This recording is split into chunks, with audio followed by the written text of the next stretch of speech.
இனிமையான நேயர்களுக்கும் செல்ல குழந்தைகளுக்கும் ஈஸி டியூட்டோரியல்ஸின் வந்தனங்கள். தினம் ஒரு குறள். இன்றைய குறள் அதிகாரம் 32, குறள் 314. இன்னா செய்யாமை அப்படிங்கிற அதிகாரத்துல இருந்து இன்னா செய்தாரை ஒருத்தல் அவர் நாண நன்னயம் செய்து விடல். எல்லோருக்கும் வணக்கம். இன்னைக்கு நம்ம பார்த்துட்டு இருக்கிற குறள் இன்னா செய்தாரை ஒருத்தல் அவர் நாண நன்னயம் செய்து விடல்.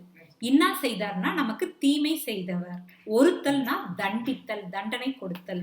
நல்நயம், நன்னயம்னா நல்ல நயம், நல்ல நன்மை அப்படின்னு அர்த்தம். செய்து விடல்னா திரும்ப செய்யறது. அப்ப இந்த குறளோட அர்த்தம் என்ன அப்படின்னா, ஒருத்தவங்க நமக்கு தீமை செஞ்சாங்கன்னா அவங்கள எப்படி தண்டிக்க வேண்டும்னு வள்ளுவர் சொல்றாரு. எப்படி தண்டிக்கணும்? அவர் வெட்கப்படும் அளவிற்கு ஒரு நல்ல நன்மையை நம்ம திருப்பி செஞ்சுட்டா அவங்கள சிறப்பா தண்டிச்சிடலாம் அப்படின்னு சொல்றாரு. ஏன் அப்படி சொல்றாரு அப்படின்னு பாத்தீங்கன்னா, தண்டனை அப்படிங்கிறது கொடுப்பது எதற்காக?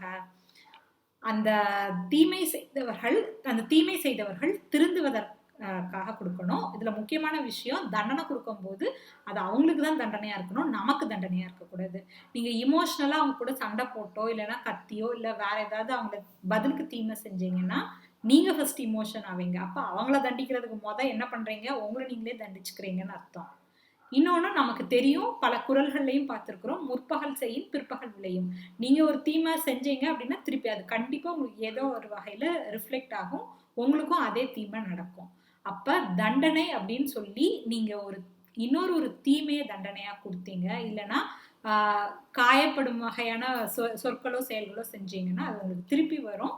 அவங்க காயப்படுவாங்களே தவிர திருந்த மாட்டாங்க. அப்ப சரியான தண்டனை அப்படிங்கிறது உங்களை அஃபெக்ட் பண்ணக்கூடாது. அது முதல் விஷயம். அவங்க தீமை செய்தவங்க மாற வேண்டும். இந்த 2 விஷயம் நடக்கிற மாதிரி ஒரு தண்டனை கொடுக்கணும்னா எப்படி கொடுக்கணும்னா, அவங்க வெட்கப்படும் அளவிற்கு ஒரு நல்ல விஷயத்த செய்யறது தான் சரியான தண்டனைன்னு வள்ளுவர் சொல்றாரு. ஏன் அப்படி சொல்றாருன்னா, நீங்க அவங்க வெட்கப்படும் அளவுக்கு ஒரு நன்மையை செஞ்சீங்க அப்படின்னா அவங்களுக்கே குற்றமுள்ள நெஞ்சு குறுகுறுக்குங்கிற மாதிரி, நம்ம இவ்வளவு தீமை செஞ்சு நமக்கு நன்மை செய்யறாங்க, நம்ம போய் இப்படி தீமை செஞ்சுட்டோமேன்னு அவங்களே வெட்கப்பட்டு திருந்துவார்கள்.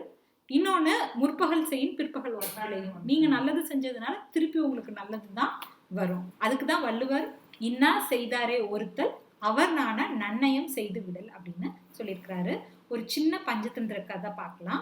ஒரு நரியும் கொக்கும் ரொம்ப நெருங்கிய நண்பர்களா இருப்பாங்க. நரி கொக்க தன்னோட வீட்டுக்கு விருந்துக்கு அழைச்சிருக்கும். கொக்குக்கு பாயசத்தை கொடுக்க கூடாது, தானே சாப்பிடணுங்கிற தந்திர எண்ணத்துல என்ன பண்ணும்னா, 2 தட்டுல பாயசத்தை எடுத்துட்டு கொக்குக்கு வைக்கும். ஒண்ணு அது வச்சுக்கும்.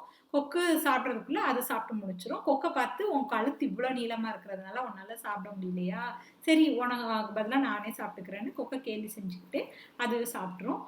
கொக்கு வருத்தமே படாது. வீட்டை விட்டு கிளம்பும் போது மறுவிருந்திற்காக நாளைக்கு எங்க வீட்டுக்கு வா அப்படின்னு அழைப்பி விடுத்துட்டு வீட்டுக்கு போயிடும். மறுநாள் நரி கொக்கு வீட்டுக்கு போயிடும். நரி அன்போட வரவேற்கப்படும். கொக்கு தன்னோட அம்மா அப்பா கிட்டக்கெல்லாம் நிறைய அறிமுகம் செஞ்சு வச்சுட்டு நிறைய உட்கார சொல்லிட்டு வீட்டுக்குள்ள போகும். உள்ள போய் 2 ஜாடியில பாயசத்தை எடுத்துட்டு வரும். அதுக்கப்புறம் திருப்பியும் உள்ள போகும்.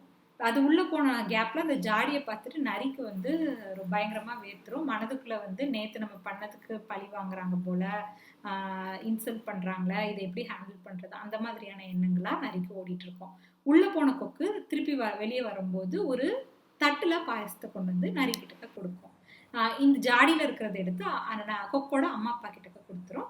உனக்கு ரொம்ப பாயசம் பிடிக்கும்னு சொல்லிதான் நீ நேற்று சாப்பிட்ட, 2 தட்டுல இருக்கிற பாயசத்தை சாப்பிட்ட, அதுல இருந்தே உனக்கு அது எந்த அளவுக்கு பிடிச்சிருக்குன்னு நான் உணர்ந்துட்டேன். அதனால இன்னைக்கு நான் உனக்கு பிடிச்ச பாயசத்தை மணக்கும் அளவுல செஞ்சிருக்கிறேன், இந்த சாப்பிடுன்னு அன்போட உபசரிப்போம். நரிக்கு ஒரு மாதிரி மனசு கஷ்டமாயிடும்.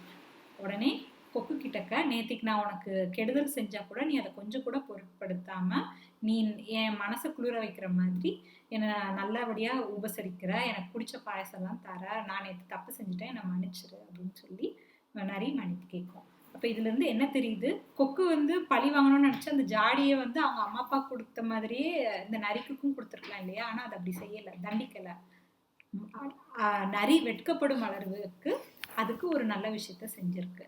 இப்படி இருந்தா கண்டிப்பா மாற்றமும் ஏற்படும், நீங்களும் மனதளவுல காயப்பட மாட்டீங்க. அப்படிங்கிறதுனாலதான் வள்ளுவர் என்ன சொல்லியிருக்கிறாரு, இன்னா செய்தாரை ஒருத்தல் அவர் நாண நன்னயம் செய்து விடல் அப்படின்னு சொல்லியிருக்கிறாரு.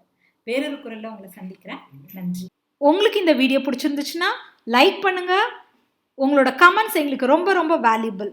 அதனால உங்க கருத்துக்களை எங்களோட கமெண்ட் செக்ஷன்ஸ்ல பதிவு பண்ணிக்கிட்டே இருங்க. நீங்க பாசிட்டிவ் வைப்ஸை ஸ்ப்ரெட் பண்ற ஆளா? அப்ப இந்த வீடியோவை ஷேர் பண்ணுங்க. ஈஸி டியூட்டோரியல்ஸ்க்கு புதிய வியூவரா இருந்தா சப்ஸ்கிரைப் பண்ணுங்க.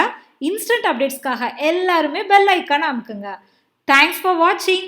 நன்றி.